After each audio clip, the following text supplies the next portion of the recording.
So Lily, and what's his name? Teddy. Teddy, we're doing a little fence fighting. And so we just took Lily, actually let's do a little rollerblading because she was not cooperating. There you go. Sit. There you go. Now reward, pet her and say sit. Up. Put her in a sit again. Sit. Sit. A little bit more intense in your correction. Sit. There you go. Now correct. Now despite the fact this other dog is right there, if we could put Lily into a sit, that helps the other dog feel less threatened. When they were right up next to the fence, face to face, they were growling and running back and forth. So this is a great exercise where just having her practice being near Teddy or the other dogs and not being able to participate.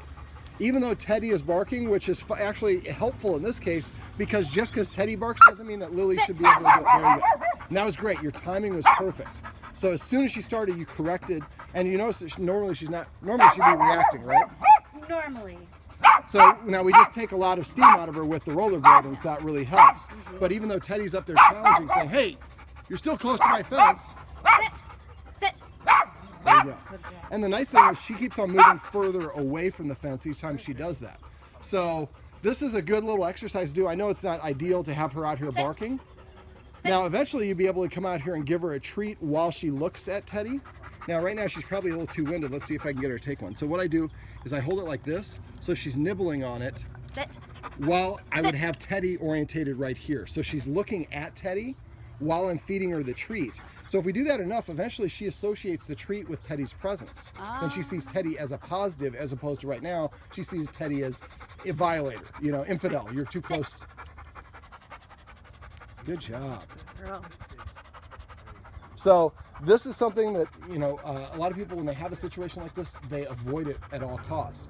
Well, the more that we can actually recreate this situation and add control to it, that helps the dog develop a new way of being. And then after a while, like I said, if we counter condition, that's what that's called. So what I would do, I'll explain the counter conditioning. So what I would do is I would have her out, maybe start in the middle of the yard, and when Teddy's out, especially if Teddy's over here challenging. And it'd be even better if he could actually have Teddy on a leash, or if his daughter could. So basically, Teddy's there.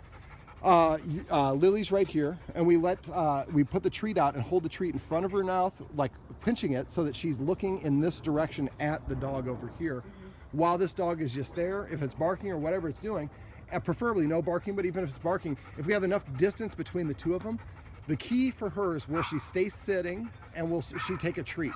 If she starts looking around you for the treat, then that means that the dog is too close, so stimulus is too intense.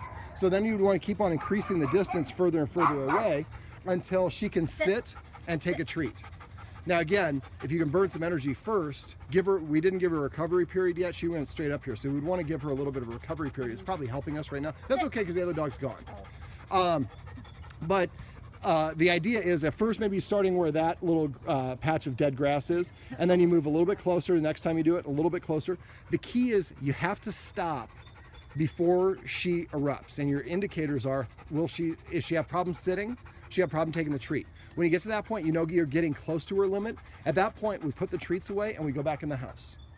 And so that way and then when we come out the next time, let's say we stopped right here where this leaf is, or then we would start maybe 1/2 foot behind it.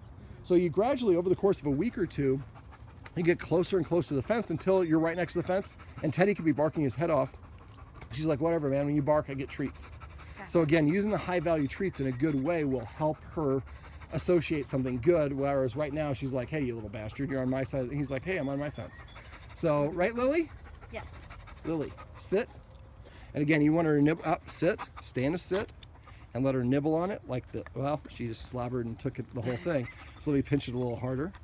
And you want to have her practice doing it so that she gets what we call a soft mouth, and she realizes she can nibble a little bit. Sit. Sit. There you go. There you go. So that way you can kind of hold her gaze in position while she's looking at Teddy and she's getting something she really enjoys all at the same time. That's positive reinforcement, and that's counter conditioning.